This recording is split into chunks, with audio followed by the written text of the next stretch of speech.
Stand clear of the closing doors, please.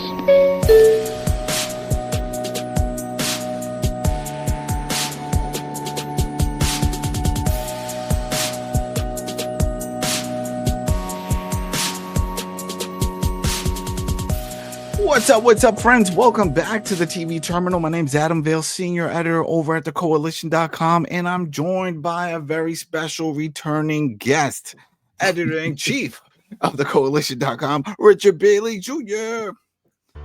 Yes. That's funny. Yeah. Oh, boy. All right, enough of that. Don't want to get hit with a copyright strike. But yeah, there you go, people. Josh is doing what Josh does. So there goes that. But man, we are back for Mayor of Kingstown, season 4, episode 6. And this is Kyle's prison number. What was this, sir? I'm waiting for this. It was 08.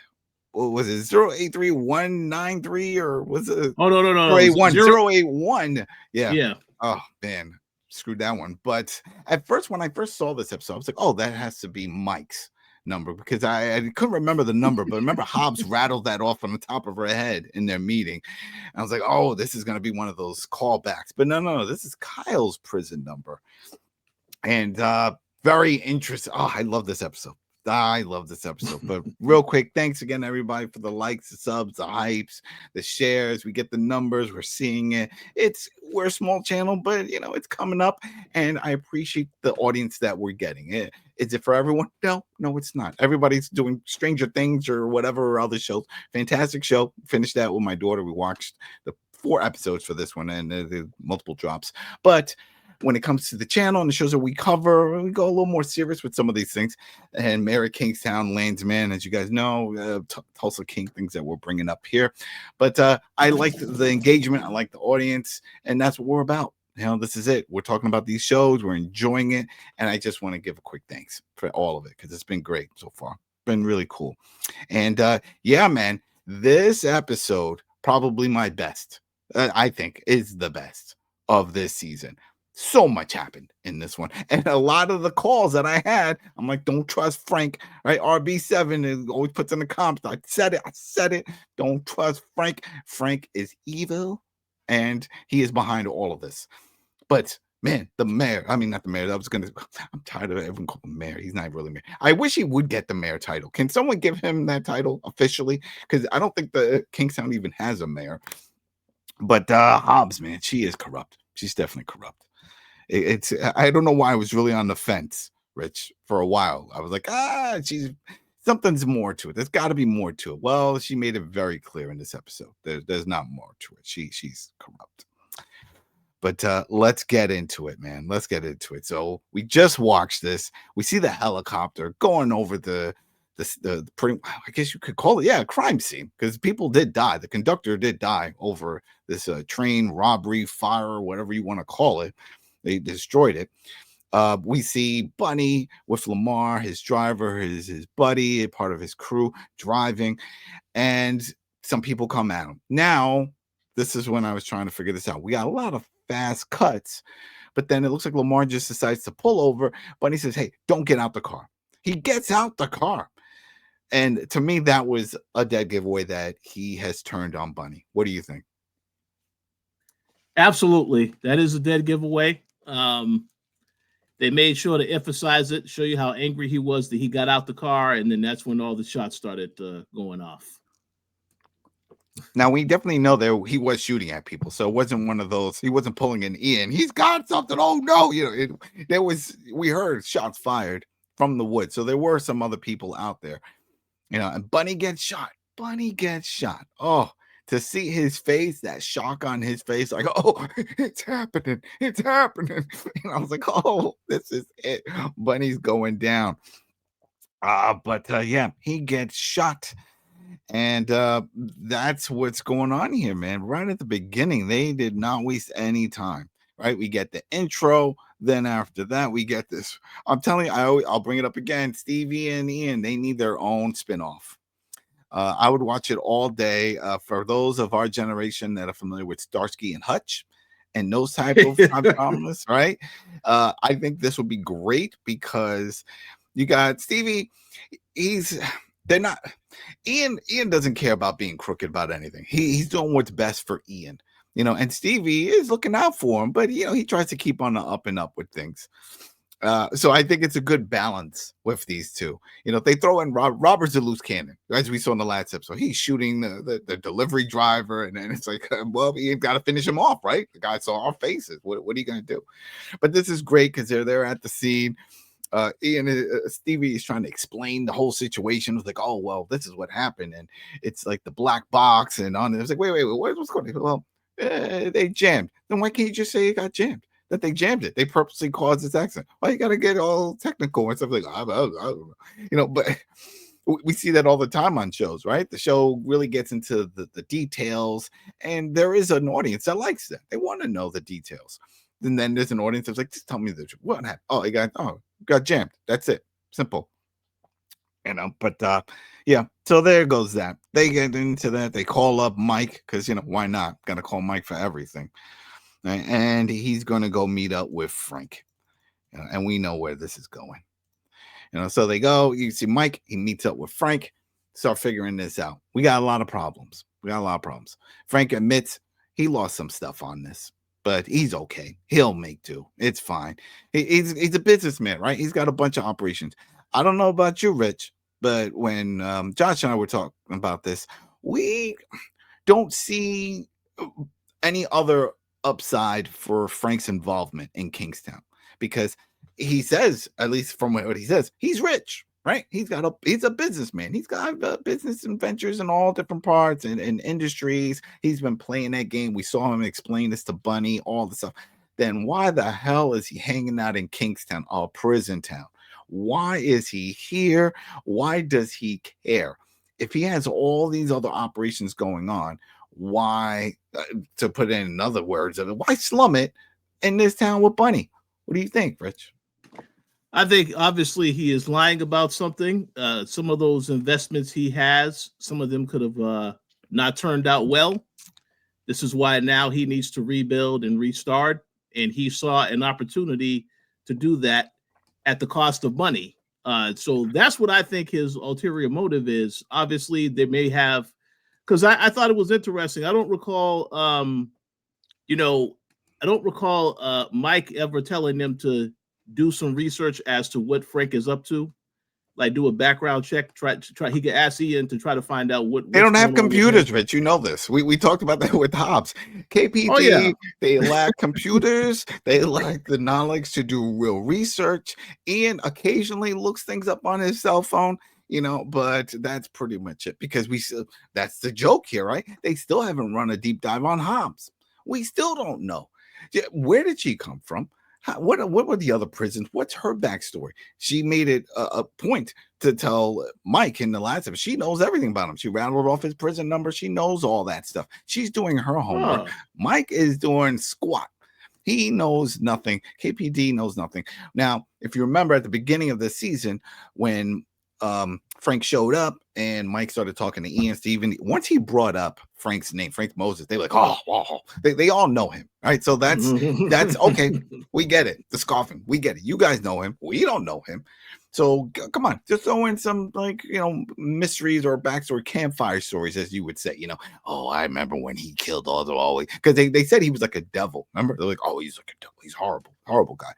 Okay, well, we haven't seen it. We've seen him being real nice and cozy and friendly to Bunny, offering him the world, weapons, distribution options with the train yard, hugs and kisses, sunshines and rainbows. He is the best friend. He calls Bunny by his government name. I will never disrespect Bunny and call him by his government name.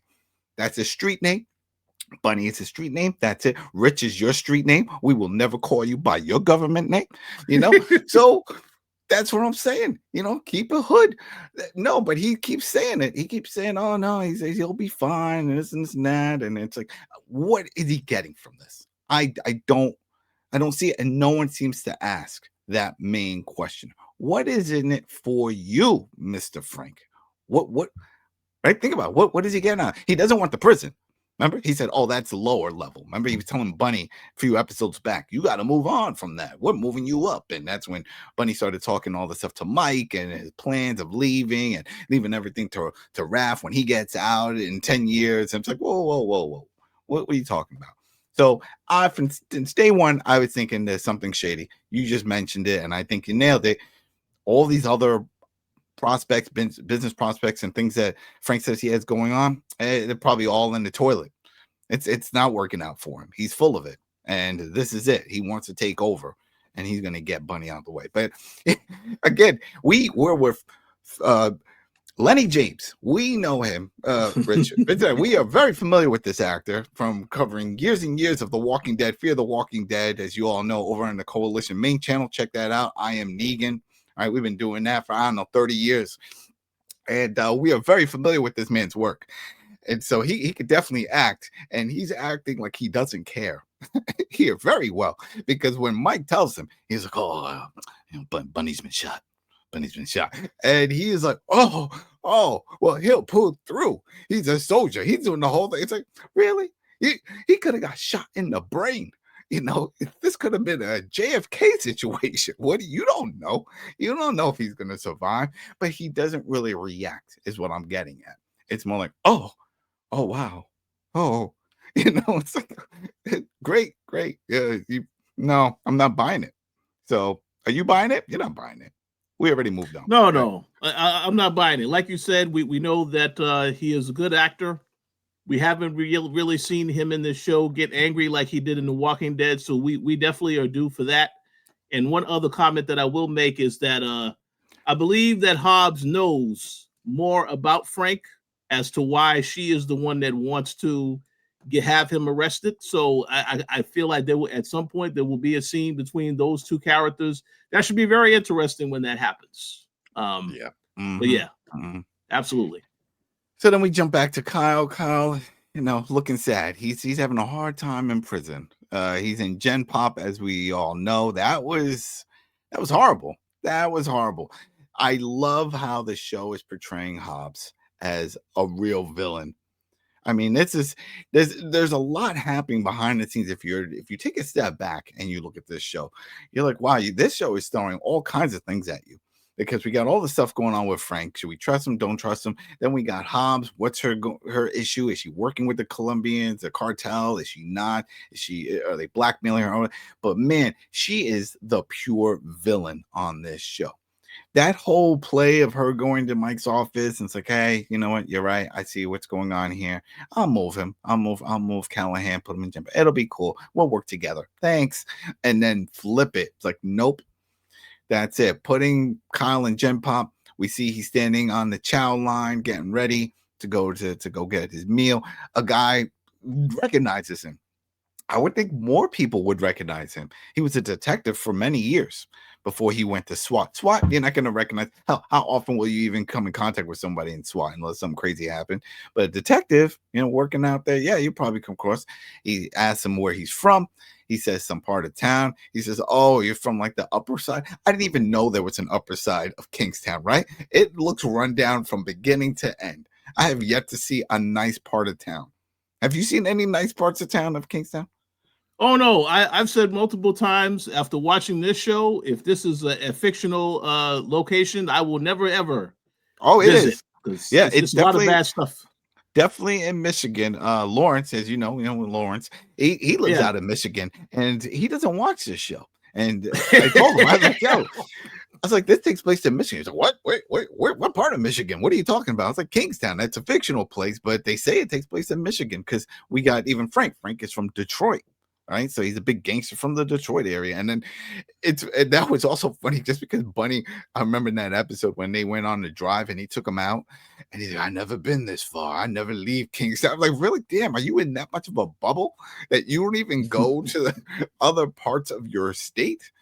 Other towns. Oh boy, but yeah, that I thought that was just a good setup, just letting us know things are going to get rough for Kyle. I mean, we knew it was going to get rough once they put him in Gen Pop, but once this guy recognized him, and then he gives him what was it, an elbow or a punch or something, but he did something. It was quick turnaround, knocks him down just to shut your mouth, and then just keep it moving. But man, tough times up ahead for Kyle. Oh man, I can't believe it. That whole thing with Kyle. Can't believe it. But it's happening. All right. So we got Kevin. Kevin's having some issues also. He's hanging out in the lockers with all the other dudes. They're getting ready for their shift. No surprise. The rules are put your cell phone, all that stuff in the lockers, right? That makes perfect sense. Torres comes in. He knows something's going on with Kevin. Says, all right, you put the phone in the locker. Yeah. I did it. What was your other phone? What other phone? Slams him against. Oh no, here we go. He starts searching him. He's frisks him. He finds the other phone. Remember who you work for, and shoot, man. And I want Kevin to just speak on, but it's like, remember who I work for. I know who I work for, and who I work for can kill me. It's like your boss can fire me. That dude can end me. There's a big difference. Meaning with Bunny's crew and all that stuff. But I really feel sorry for Kevin. He's in a tough spot. We've seen in previous episodes, he doesn't want to be here. He tried to get out to talk to Bunny at the party. Bad timing. Don't go to your boss's sister's party uninvited and then try to ask for a new job. Doesn't work. He talked to Mike. He's all stressed out. Even Mike even said, why you look so sad? I don't want to do this job. Oh, Lord. And then now he's got this because wrong place, wrong time. Remember last episode, he saw Torres doing some shady shit with the plumbing truck or something like that. Remember they were throwing some packages. Torres saw that so he knows that he's doing some shady stuff. But really, what can Kevin do? What can he do? Can he go to KPD? Yeah, I guess. But I'm still trying to figure out the hierarchy of how things work with the prison, because as we see later on, Mike throws some punches and he makes contact with some of the people up in the prison. If that doesn't get you thrown into the actual prison, then I mean, how does that work?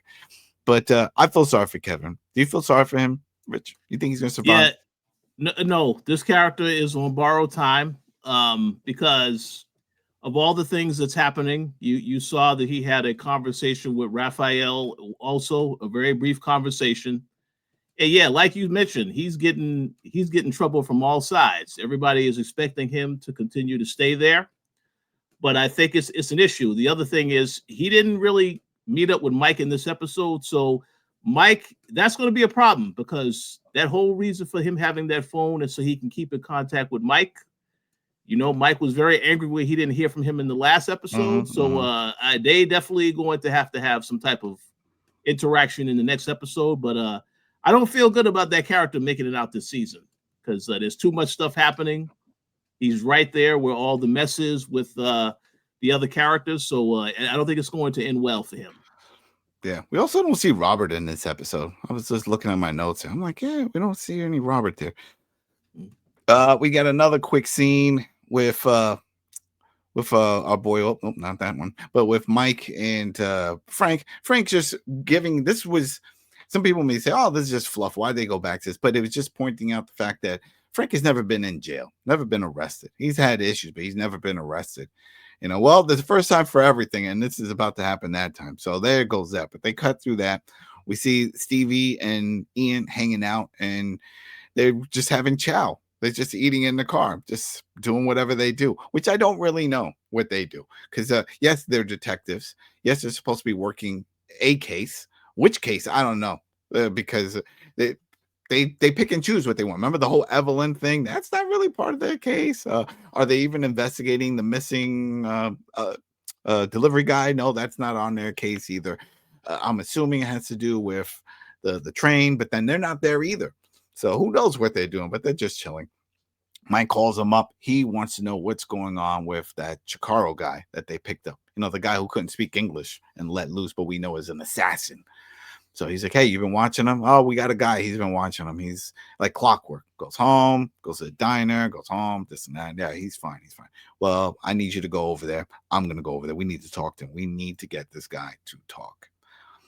So we already know that's going to be a mess. All right, so we get a quick scene where Mikey goes to Bunny's sister's spot. This was, it threw me off. I had to ask you about this. I'm like, what the hell's going on here? I didn't know she worked at a factory. What kind of factory is that? That's a good question. I'm not sure. Lawrence might know a lot of because he said he lives in Detroit. He may have an idea.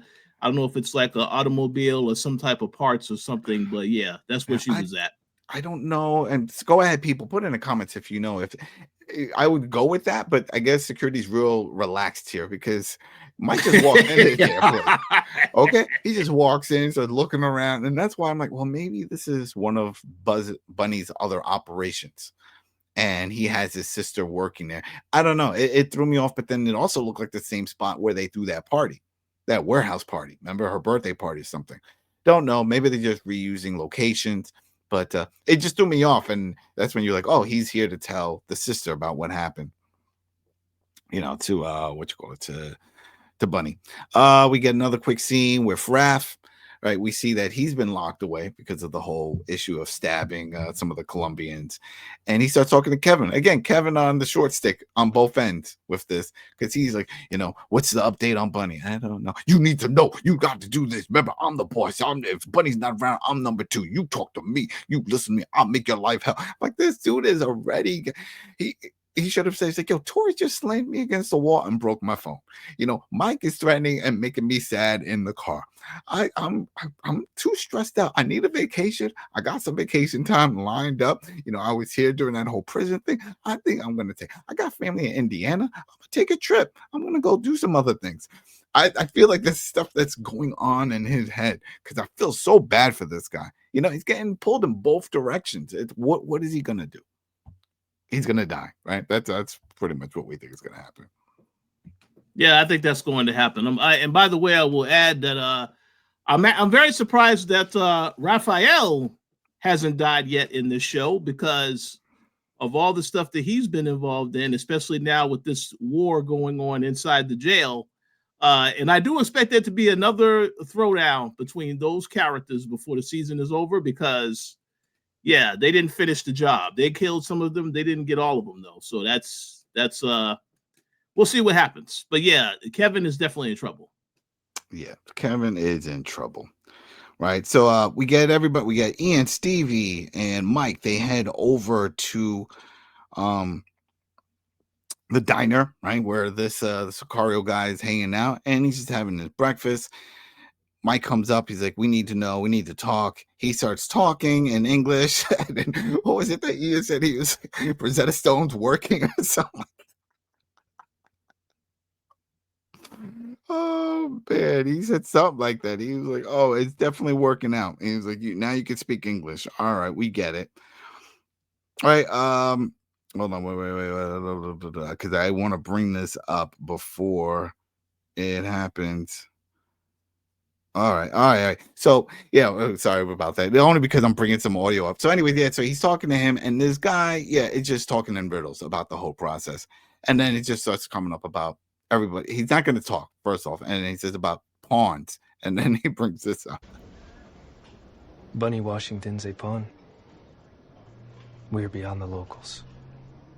We're after knights and rooks, mayors and kings.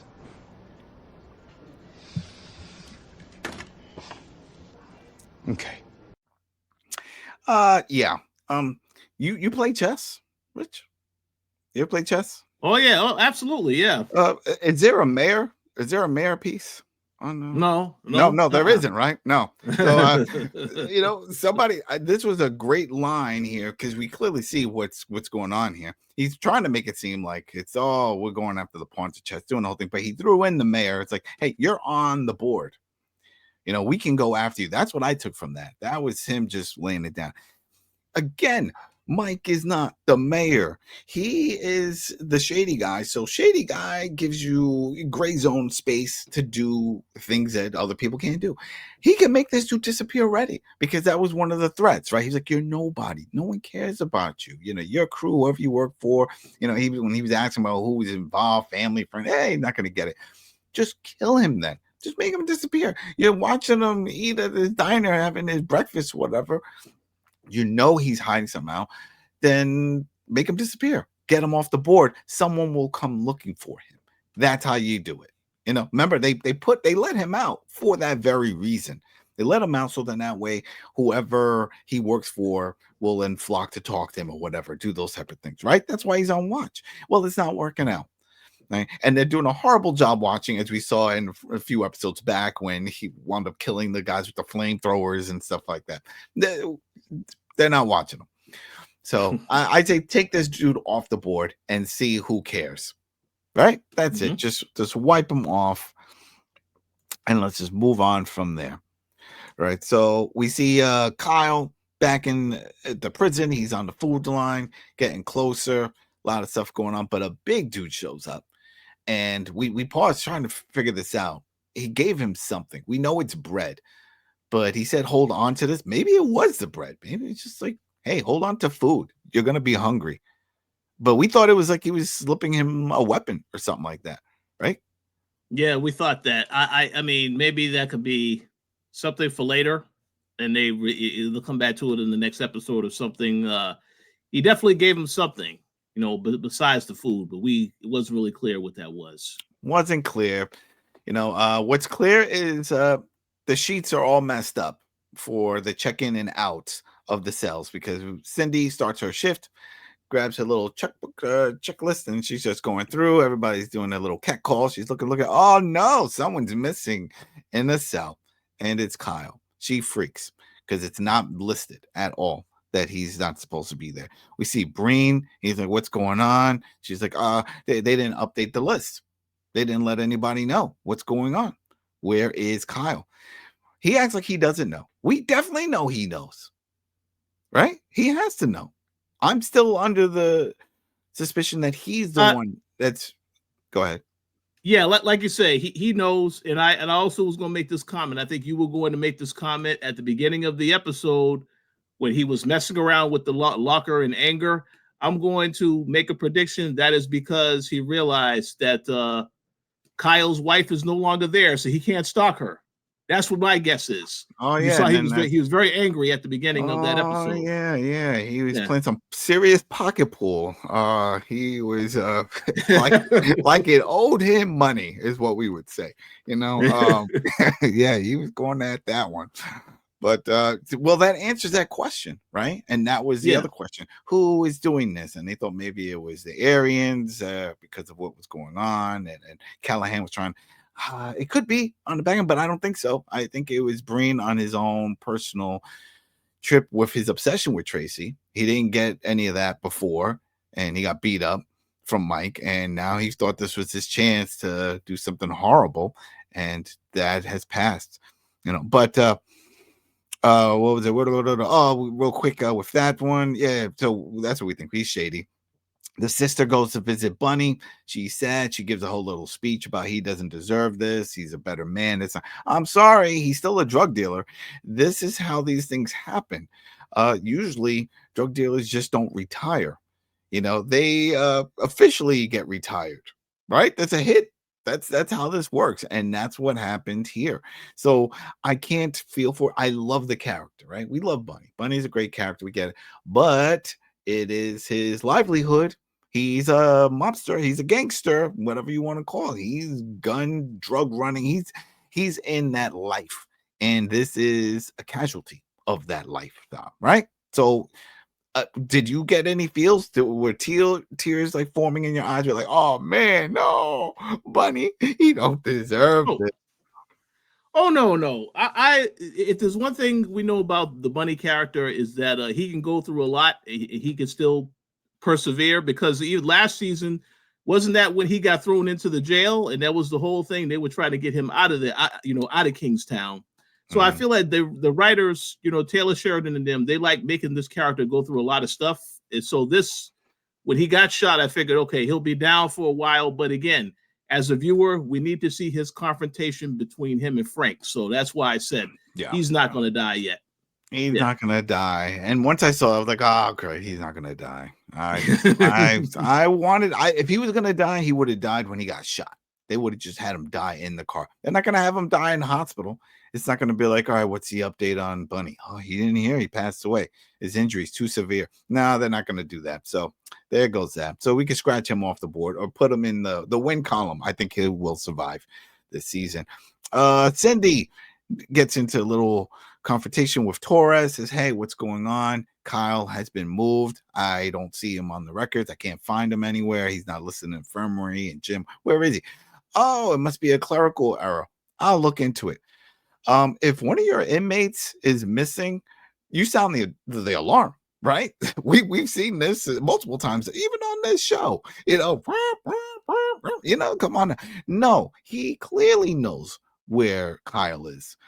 And he's playing his hand right here. This is definitely playing the hand that, yeah, I'm corrupt, because and then back up to it's like, because he was like, wait, what's his number? What's it? Oh, 081693. That's oh yeah. Oh, I'll look into it. Oh, that guy. Oh, Kyle. Oh, I remember him. Come on now, playing dumb. Like, this is just, now it's very on the nose. And I just touched my nose. Why'd I do that?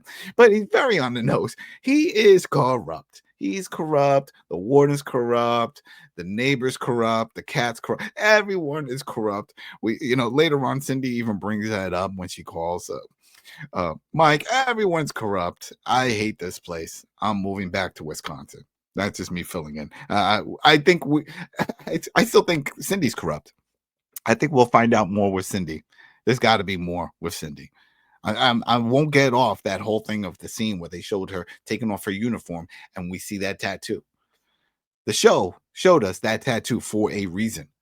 Yeah. If they want to cover it up, just ask The Rock. They cover up his tattoos in almost all his movies. He's a man that's covered. Yeah, unless it's fitting to show the tattoos, they can cover it up. So that was planted for a reason. So keep that in mind, folks. Something's going on with her. And she also mentioned in the last episode that her and her boys were running from someone, right? Bad situation, running from someone, which tells me she's from out of town.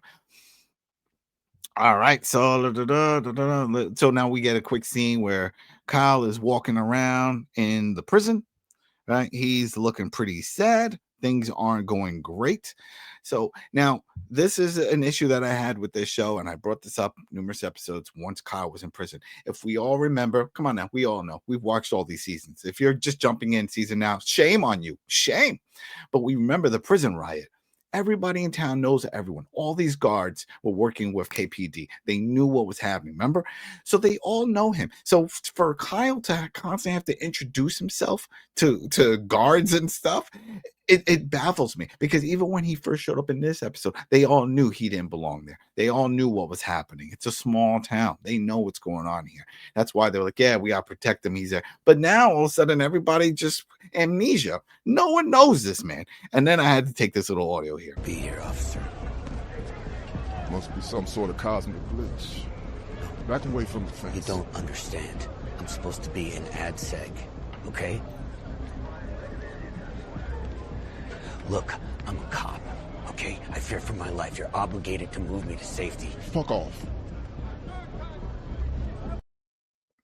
And that's makes no sense.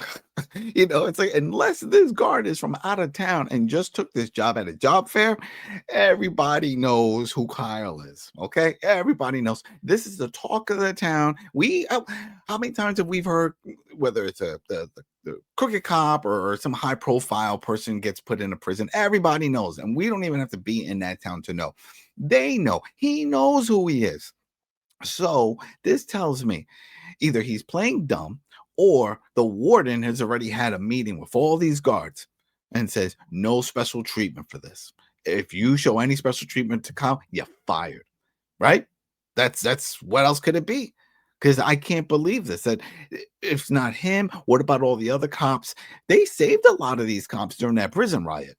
I mean, a lot of the guards, the OCs here. So, oh man, it just it throws me off. It throws me off with that. I don't know. People put in the comments, am I dwelling too much on this? But I feel that this is a hole in the story, because don't tell me Carney was the only one that cared, and Carney is the only one that knew that Kyle was a cop. Kyle, everybody knows. Oh yeah, no, I think I think that very much is the intent of the writers. What they want you to feel like all hope is lost because Carney is gone, and you can't trust anybody, regardless of what uniform they have on. So I think that is intentional. Yeah. But yeah, I definitely want to hear what the people have to say about that. But I think that is intentional. They want to make it seem that way. I'll make it seem that way. Yeah. Cindy gives a quick call to Mike. Says, "Hey, Kyle is missing. Sorry, in a prison. How does that happen when every movement is tracked? But she said, don't worry, Torres is on the case." She's like, Torres is corrupt. He's working with Hobbs. Oh, we see that nice drone hard U-turn shot. Mike like, drifts and everything. Oh, I love it. I love the driving. The man is putting mileage on his vehicle. He's constantly driving all over the place. But yeah, he's headed to the prison. He's fuming. Makes perfect sense because this is out of control. But that was where Cindy made that comment. She was like, is everyone corrupt here? I was like, yes. And this is where I plant the seed to you. And I leave to all of you also in the comment. Do you think Mike really likes Cindy? Or is he just having this relationship to get close to her, to get in her good graces? So he has someone on the inside. AKA, is he using Cindy for his own means here? What do you think? I think so, because this relationship only happened this season. It happened very quickly also over the course of the episodes. I feel like, again, because he knows that she knows where, everything about Kyle, where he's at, this is basically matter of convenience. I feel like if Kyle was let out in the next episode, that relationship will end. He has no use for her anymore. But that's just my thought. Yeah, that's what it feels like. That is what it feels like, right? Because that is, oh man, because we've only seen Mike in one relationship with Evelyn. Yeah, Iris was around and that whole thing, but he was never really entertaining that. She wanted it, and we wanted it. We figured it was gonna happen, but she had a lot of trauma, and that's one thing that he's very familiar with, and he didn't want to add to that trauma with all the stuff going on in her life. So shout out to Mike's character right there. But yeah, I'm still on the fence to this, but I do think that it's hard for me to see that he is serious about this, because he never really portrayed that that's something he wants in his life, a relationship with kids and stuff. I think he brought it up a few seasons back when Kyle announced to Tracy, we're having a kid, bringing a kid in his world, something. And he just never saw that in his future, because I think they brought it up. It's like, hey, what about you? When are you going to settle down? I'm not doing that, but who knows? I hope it does work out. I'm still, like I said, iffy about Cindy and her whole operation here. I feel like there's a little more to the story with her. Like I said, with the tattoo and all that. But anyway, right, we get Mike shows up at the prison and he's throwing punches. He's not waiting. He presses the buzzer again. This frustrates me because they act like they don't know him. Okay, everybody else calls him mayor. Everyone knows he's the mayor. But when he shows up at this prison, they're like, "Who are you? What's going on? Come on!" He was just there yesterday.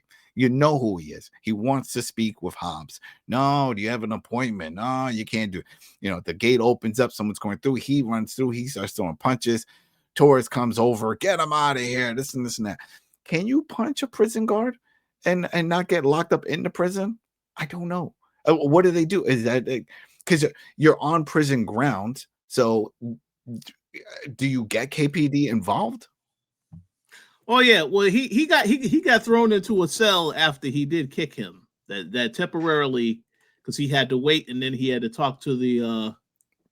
Well, I figured to Hobbs. Yeah, I figured that was just a holding just for now, because Torres calls Hobbs and it's like, yeah, okay, maybe we can have a talk. We could do a little talk. But man, that was a lot of questions with that one. That one has a lot of questions. But this is it. This is the moment we've been waiting for, right? Mike finally gets that one-on-one with Hobbs. Tries to figure out. He was like, all right, I get it. I get your play. I get what's happening here. And we got this. This was good. I know you got your thumb on the scale for Bogota. I know the cartel has its sights on Moses. There you go. Mike, I want you to demonstrate your influence. What am I aiming at? I want Frank Moses arrested. That train that went off the rails, he's connected to that. There we go. She's crooked. She is crooked. Now, the thing that I still don't know, because Torres is there just alongside. Is Torres really the mastermind, or at least like the handler for the big boss to keep track of Hobbs, to make sure she's following orders? Because right there, she just made it clear as day. She knows the Columbians. She also brings up the fact that what I've been saying, Frank is behind a lot of this stuff too. And she's saying that Frank is behind the hit on the train. He purposely is doing this to set things up for Bunny to get him into this war. A lot of moving parts here. What do you think? Well, I think, obviously, I think she knows a lot more about Frank. And I feel as though that will be revealed in time, because there's also stuff we don't know about this character. We don't know about the backstory about how she got involved in all of this stuff. So I feel like she definitely knows some stuff, and we may get some answers. But I think it's very interesting how she said, I want him arrested. And this is the deal they agree to. But we already know you can't trust her as a character. Yep. So I hope that Kyle thinks about that. I mean, Mike thinks about that, because that's something to consider. He has to have a backup plan. Interesting deal. Get him arrested, bring him in, and she will put Kyle back in AdSeg. Everything will be fine. She'll get him some Band-Aids, cookies, whatever. It's going to be great. And at this point, Mike is over a barrel. So he's like, yeah. All right. You want him? I'll do it. He has no loyalties to Frank. He doesn't care. It's about his brother. And he sees his brother's going to die if he doesn't do something right away. So she was like, all right. This is it. This is how it's going to work. So he's going to go and handle that. But Kyle is still having a hard time. Right? Because Kyle, one of the other things, I think this happened before. I don't think I mentioned, but it was really quick. When Kyle got on the phone and he called Mike while he was driving, and he said, hey, Mike, he was like, oh, they put me in Gen Pop. What's going on? And then he had to go. But then Mike was telling him, hey, don't become friends with, the Aryans. They're going to try to pull you in. Don't do it. Just keep your head. Easier said than done, with all the chaos going on there. But anyway, that leads up to here, because we had seen that Kyle was walking around the yard. Raph sees it, and he's like, this is it. Because we see some guys grab him. It's like, hey, we got to go. Like the guards were saying, we're moving them. And it's like, oh, they're putting him in the cell. It's like, no, they're not. They're gonna work him over. And then sure enough, they do. They bring him in a room, see the Columbians come in, they start beating on him, they take out a wrench. I'm telling you, when this is happening, all I keep hearing is the Oz theme song.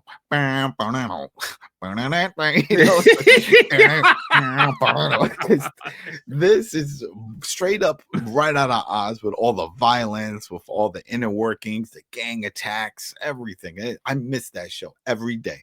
This show constantly reminds me of Oz, and it's great because it does two things. It's showing us the prison, all the craziness, and then it's showing us all the craziness happening outside. It's like the Wild West in Kingstown. A guy could just come along and name himself, get the title mayor. Doesn't have to even go through an election. Look at that. But hey, so he's getting beat up.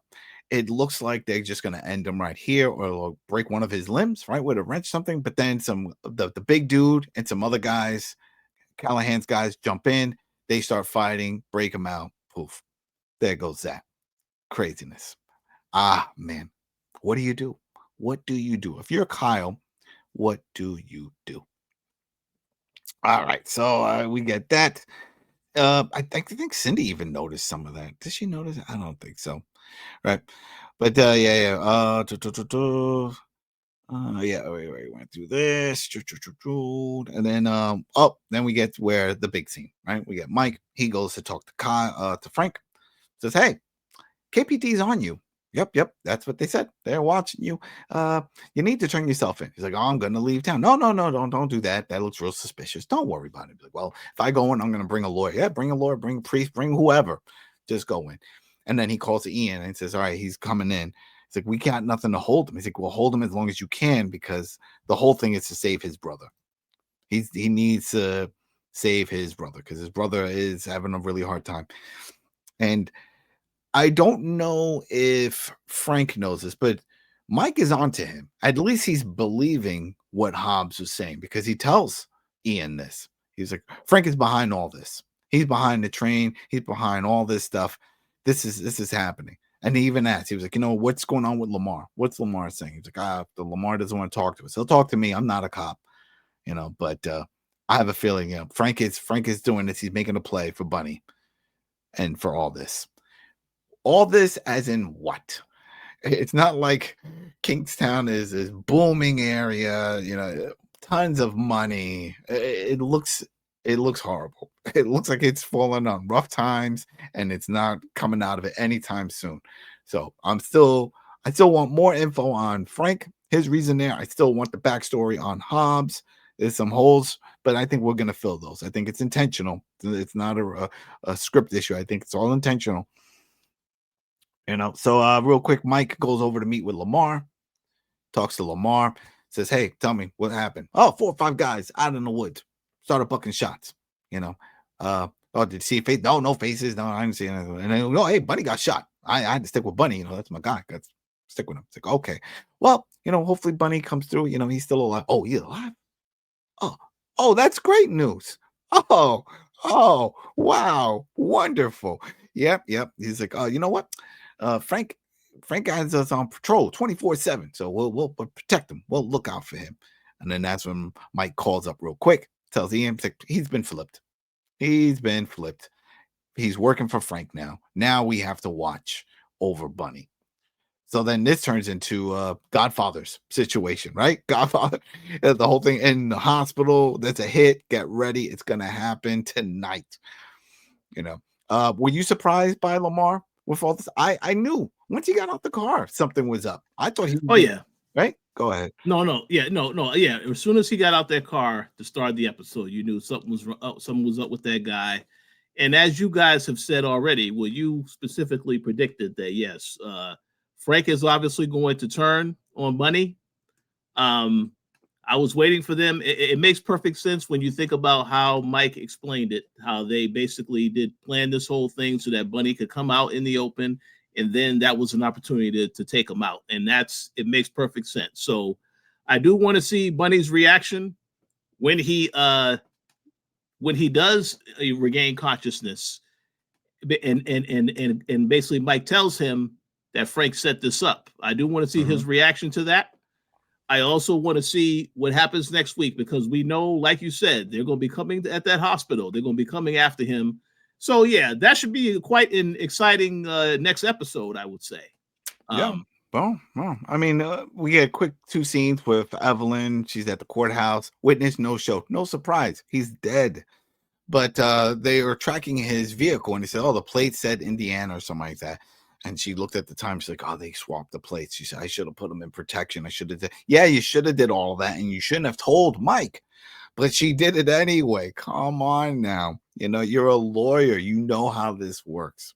That threw me off with all of that. So that was done. Then we know, of course, then that was the whole thing with Steve and Ian. And when Mike tells him that's it, he's been Lamar's been flipped. We get a quick scene with Brent. We just brought that up where he's outside in the car, playing serious pocket pool there.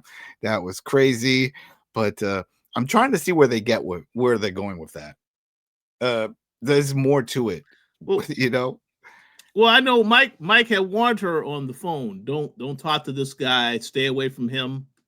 So now he's probably going to try to stalk her even more. Oh, Cindy. Yeah. Oh yeah. That's his next on the list. So that, and you know what? That could be another one. Oh man, what if she's a casualty to all this?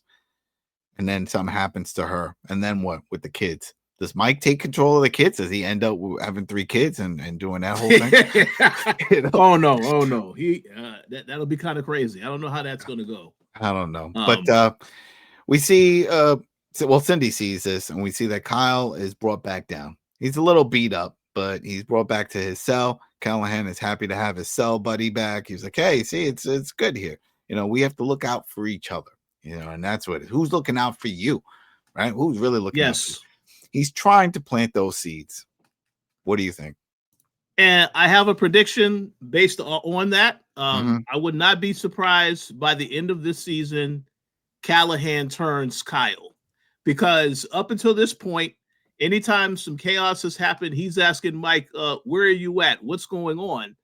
And even though, Mike we as viewers are seeing all the stuff Mike is doing to try to protect his brother, I don't think that Kyle feels as though Mike is doing a good job. So all this stuff happening with Callahan, they're going somewhere with this because he's been planting seeds since the start of this season when he knew that Kyle was there. That has to lead to something. Now, it could be, again, that Kyle in the end turns on Callahan, but I would not be surprised if he does decide to align with Callahan and if something happens with that. He can play the game. The game. Shout out to Triple H. You got to know the game. Play the game. If he wants you to play, go ahead. Doesn't mean you have to stay that way. This is a prison. This isn't, once he gets out, he's out. That's it. He's walking the streets.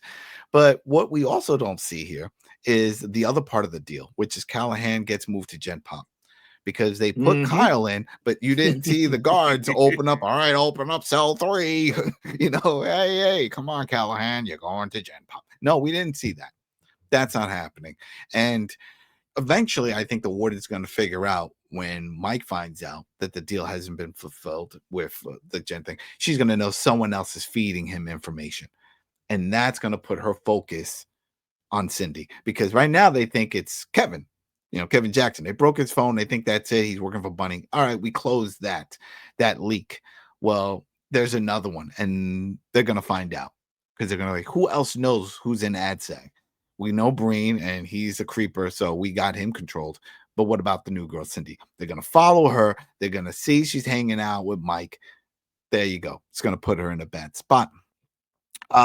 We get the scene at the jail, not the jail. We at the police station, KPD. They picked up Ian and Stevie picked up Frank. They bring him over. They get inside, and out of nowhere, he's got a gun. A guy that's there starts bucking shots, trying to take out Frank. Right? Ian takes him down, or somebody else takes him down, but another cop gets shot in crossfire. That was shocking because now it's almost like everyone there's spies all over the place. Who is this person? Is this person someone that works for the Columbians? Is this someone that works for Hobbs? Is this somebody that I just maybe Frank has other enemies? Maybe this is why he came to Kingstown because, like we were saying, maybe he pooped the bed back in Detroit and people are out to get him and he's trying different. This is very interesting, but that guy's dead now. So there goes that. What do you think, real quick? Because the last scene is like really nothing to it, but this is the big talking point right here. What do you think is happening with this? Yeah, I think it could be multiple. Like you said, it could be somebody working for Hobbs. Because again, they said they wanted to have him arrested, but there's an opportunity. But then you also have the other group, and we saw how Frank took out that other group in the start of the season. So it could be any of those people operating on the outside. That is definitely interesting, and I think that in the next episode, even though they killed that guy, Ian, they may identify who that guy was. That may give them some clues as to who could have been behind this, but it is definitely connected. It's one of those two. You know what? And I think about it. Maybe this was the whole thing with the Columbians because they said, "All right, we want him arrested. Bring him to KPT."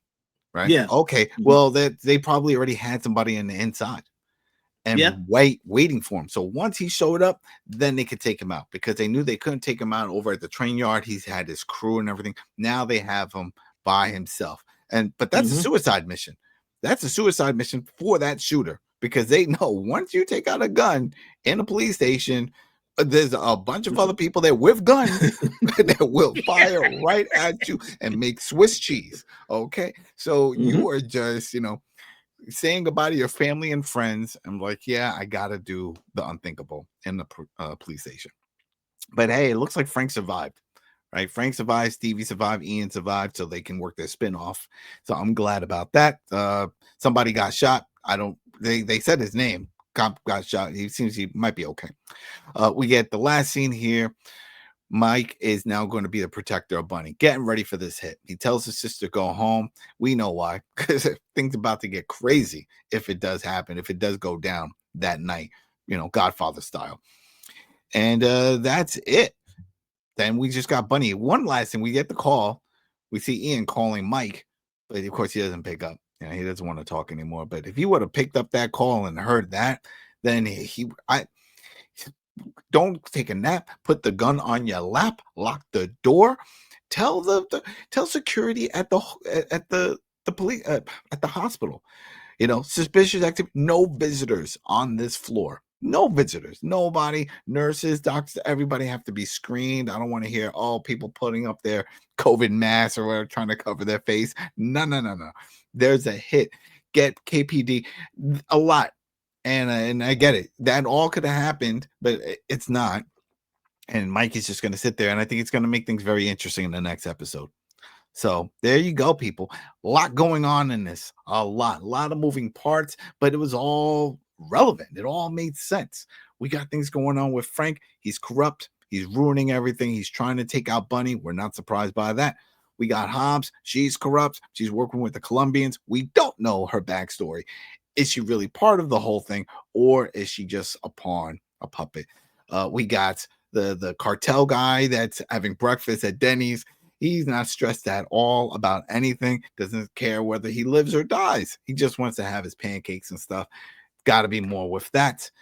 And Bunny, I think, is still going to survive. I'm not a fan of that, only not for the character, but I just think it's time to just shift things around. Once you bring in Lenny James, I figured he was here for the long haul. And if you're going to take him out just for the season, he's here just for season. Also, he's a busy actor. It makes sense as well, but I would have liked to see him stick around, but I don't know. But anything else you want to say? Go ahead.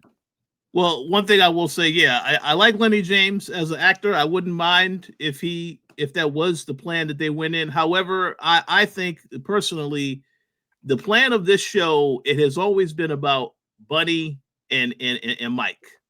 And that is the end game, where obviously they're working together. Obviously they have a close bond, but that bond could change at any moment in time. We saw a lot of that teased in the previous season. So I still think that's the end game. I think that Bunny will eventually have his confrontation and showdown with Frank, take out Frank. But again, if something happens in that jail to Raphael or any of Bunny's other people, I just feel like it could still flip like that. So I still think the end game is Mike is going to have to take out Bunny. It's just not going to happen until maybe they go into the final season, and then it gets to that point. But I think that's the end game still. But we'll see if that changes. Yeah. I haven't seen any confirmation yet. It's still early. If there's a next season. But then again, Tulsa King got renewed when they were only like 2 episodes in and announced that they were getting a 4th season. Anything is possible. I remember when season 2 ended with Milo on the boat and that explosion and stuff. I thought that was it. I was like, oh, okay. You told the story. And then, surprised he's alive, and they went further. But then even last season, that could have sort of ended, but then they left some loose end with the whole thing with Kyle shooting Robert and stuff. And I was like, oh, wow, is it going to do that? Then that sort of thing brings up the show Prison Break. Remember that? They just kept getting locked up in prisons all over the world. They could not get out of a prison. They would plot an escape, and then they get locked up in another prison. And it was just getting comical at that point. But I'm curious to see how this happens. So what about you people? What did you think of this episode? Do you think Kyle's going to survive? You think Frank's going to survive? You think Hobbs is going to survive? You think Cindy? I mean, there's so many pieces, main characters that could all disappear. And that's what we love about shows like this, right? I mean, that's what we loved before early on with The Walking Dead. Any episode, somebody could have died. Then, of course, they softened on that after the whole Glenn situation. And I'm like, oh, you guys go up in arms if we kill somebody. We got to slow down with that. But with this, no. I mean, the Irish dying really shocked me. I did not see that coming. I did not want that to happen. I saw her leaving, and I figured maybe she'll clean up and come back a different person. And then it could work out with her and Mike in a way. But that didn't happen. So, I don't know. I could see Kyle also kicking the bucket on this one. But hey, anyway, this was a lot going on. Thanks again, Rich, for jumping in, helping out with this. You know, I do like Yeah. these conversations. That's the whole point. Yes, you could just go through and just do rattling off. Plenty of other sources out there, a bunch of AI ones doing the same thing. That's not our style. That's not what we like. All right, everybody. Thanks. We will be back next week for episode 7. So yeah, 10 episode season. We're almost done with that. All right. And then we also got Landman. So if you're seeing this, Landman episode 3 just dropped. Lawrence and I just covered that. All right. Peace, everybody. Later.